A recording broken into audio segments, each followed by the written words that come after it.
ఎందుకు కొంతమందికి దక్కలేదు. టీడీపీ రాజ్యసభ సభ్యుల యొక్క ఇది ఒక అసంతృప్తి అనేటువంటిది పూర్తిగా ఇదైంది చెప్పాలంటే. ముఖ్యంగా ఏంటంటే ఆ పార్టీని నమ్ముకొని చిరకాలంగా ఇప్పుడు సరే సానా సతీష్ గారు, భాష్యం రాజేంద్ర, చింతకాయల విజయ్ వీళ్ళందరూ చాలా చాలా ప్రతిభావంతులు ఏమో తెలియదు, కానీ సీనియారిటీ అనేది కూడా రాజకీయాలు, ఎందుకంటే వాళ్ళు ఆ పార్టీ తరఫున నిలబడి ఎంతో కాలంగా సర్వీస్ చేసినప్పుడు సహజంగా ఎక్స్పెక్ట్ చేస్తారు.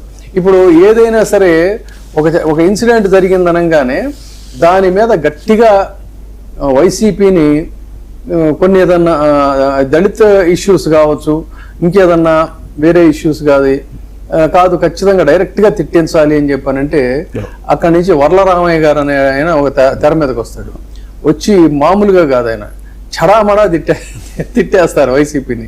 పాపం నాకు తనను చూస్తే మాత్రం అంత ఘాటైన పదజాలంతో విమర్శిస్తున్నా కూడా, అంటే ఆయన స్పీచ్ తరహా కూడా ఎట్లా ఉంటుందంటే ఆ ప్రెస్ మీట్ కూడా ఈయన ఎదురుగా జగన్మోహన్ రెడ్డి గారు అన్నట్టు.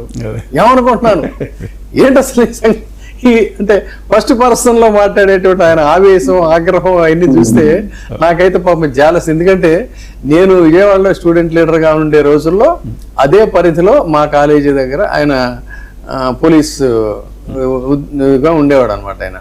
సో అక్కడి నుంచి ఆ పోలీస్ ఆఫీసర్గా ఉండి చాలా కాలం విజయవాడలోనే, ఆ తర్వాత రిజైన్ చేసి ఈ రాజకీయాల్లోకి వచ్చారు.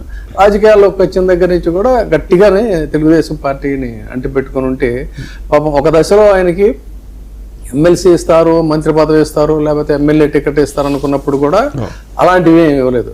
చివరికి పార్టీలో కూడా అయ్యో పాపం వర్లరామయ్యని ఇట్లా చేశారు, అవసరమైనప్పుడల్లా కూడా విపక్షాల మీద ఏదైనా వర్లాలి అంటే తెలంగాణ భాషలో వర్లటం అంటారు కదా, ఆ వర్లతానికి కూడా ఆయన రెడీగా ఉంటాడు. అటువంటిది ఏంటి ఈయనకని అన్నప్పుడు సరే బాగోదు అనుకునే ఆర్టీసీ చైర్మన్ లాంటి పదవి ఏదో ఆ చివరి దశలో ఏదో ఒకటి చిన్న జోక్లను కూడా బయటకు వస్తుంది. దిక్కులు చూడండి రామయ్యకి రాజ్యసభ సీటమ్మ దక్కేది ఇప్పుడు, సీటమ్మ.